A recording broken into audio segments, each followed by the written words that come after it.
আসলে কানাকে হাইকোর্ট দেখিয়ে তো লাভ নাই। আজকে যদি আমাদের পরিপত্র বহালও করতে 18 সালে যেটা পরিপত্র, আমরা কিন্তু রাজপথ ছেড়ে যেতাম না।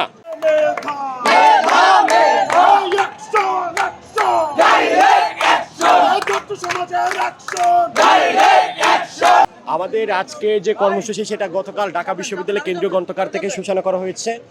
আজকে সকাল থেকে সন্ধ্যা পর্যন্ত আমাদের এই অবরোধ কর্মসূচি থাকবে।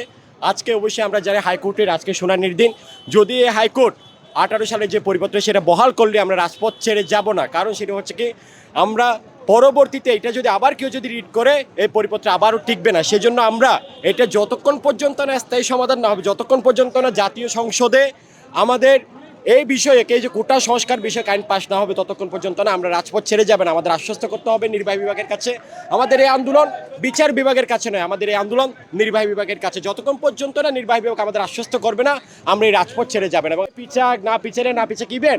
আজকে যদি আমাদের পরিপত্র বহালও করতে 18 সালে যেটা পরিপত্র, আমরা কিন্তু রাজপথ ছেড়ে যেতাম না।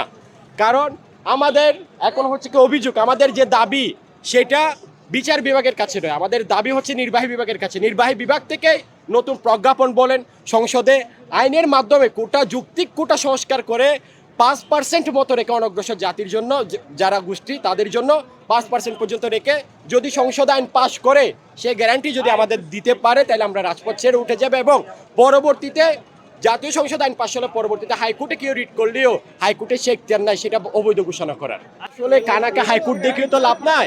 প্রধান বিচারপতি বাংলাদেশের নির্বাহী বিভাগ কি, বিচার বিভাগ কি, আইন বিভাগ কি, সেটা তো সবাই জানে। হ্যাঁ, একের আমাদের দাবিটা তো বিচার বিভাগের কাছে না, আমাদের দাবি হচ্ছে নির্বাহী বিভাগের কাছে। নির্বাহী বিভাগ থেকে আমাদের আশ্বস্ত করতে হবে। বিচার বিভাগ জাস্ট 18 সালের পরিপত্রটা অবৈধ ঘোষণা করছে। তা আমরা এখন দাবি করতেছি নির্বাহী বিভাগের কাছে, যেন জাতীয় সংসদ আইন পাশ করে কোটাটা সংস্কার করে, যুক্তিক কোটা সংস্কার করলে তখন এখানে হাইকোর্টের কোনো এখতিয়ার থাকবে না। পরবর্তীতে আমাদের আবার রাজপথে নামতে হবে না।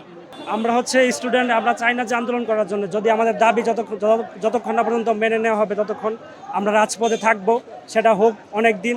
আমরা আমাদের দাবি যতক্ষণ না পর্যন্ত তারা মেনে নেবে, সরকার পক্ষ বা মেনে না নেবে, ততক্ষণ পর্যন্ত আমরা আমাদের দাবি রাজপথে আমরা থাকবোই। তাদের উদ্দেশ্যে আমাদের জাস্ট একটি বলবো যে আমাদের হচ্ছে বর্তমানে যে দেশ সংস্কারের কাজ চলছে, সাময়িক অসুবিধার জন্য আমরা হচ্ছে দুঃখ প্রকাশ করছি সবার কাছে। যে আমরা হচ্ছে চাই যে আমরা সবার যাতে একটা সুযোগের সমতা নিশ্চিত হোক, সুযোগের যাতে সবাই আমরা এক হয়ে থাকতে পারি। তো আমরা বৈষম্যের পক্ষে না, শিক্ষার্থী যারা আছে, ছাত্র সমাজ যারা আছে, সবাই বৈষম্যের বিরুদ্ধে। এবং আমাদের অবস্থান যতক্ষণ পর্যন্ত আমাদের দাবি মেনে না নেওয়া হচ্ছে, বৈষম্য যতক্ষণ পর্যন্ত রোধ না হচ্ছে, ততক্ষণ আমাদের অবস্থান চলছে। আমাদের অবস্থান কর্মসূচি চলবে।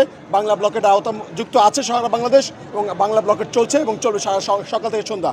এবং যদি আমাদের দাবি অতি দ্রুত মেনে না নেওয়া হয় এবং বাস্তবায়ন না করা হয়, আমরা শিক্ষার্থীরা হয়তো আরও কঠোর কর্মসূচিতে যেতে বাধ্য হব।